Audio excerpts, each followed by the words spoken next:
during the reception rites.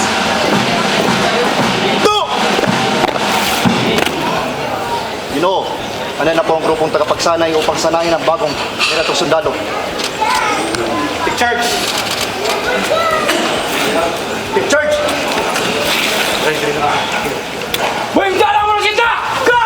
What you are about to witness Gisukod sa mga army instructor ang kakugi o determinasyon sa 142 nga mga candidate soldiers ato sa tradisyon nga reception rites matag opening ceremony sa basic military training niadtong Mayo 24 sulod sa Camp General Manuel Tian Sr. 10ID Headquarters, Mawab, Davao de Oro.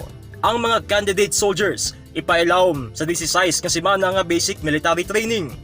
Umaniana, muagisab sila sa 7 ka semana nga Army Specialization Program nga Infantry Orientation Course.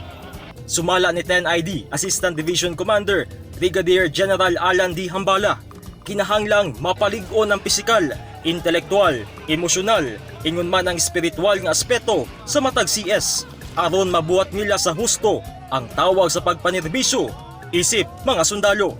Today we witness the birth of new generation of warriors, ready to uphold the values of honor, patriotism, and duty. Also, discipline will be a guiding light in this journey. It will mold you into soldiers who can adapt to any situation. Remember, the discipline you cultivate here will shape not only your military career, but also your personal lives as role models and citizens of our country. Busa human ang unom ngadto 7 ka bulan nga pagbansay sulod sa 10th Division Training School. Gilauman nga mahanas ang mga CS sa pagpatrolya sulod sa Area of Operations sa 10ID. Pag-abi-abi sa komunidad, ingon man ang pagtabang sa mga government peace building initiatives, subay sa prinsipyo sa Army Transformation Roadmap sa Philippine Army. Today marks the beginning of new chapter of your lives. Accept the challenge, seize every opportunity, and learn and grow. And never lose sight of the greater purpose you want to serve.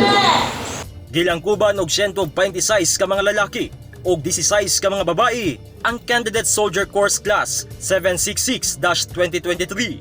Dugang ni Brigadier General Hambala, dakong tabang ang mga candidate soldiers sa pagbentenar sa kahusay og kalinaw sa Area of Operations sa Aguila Division.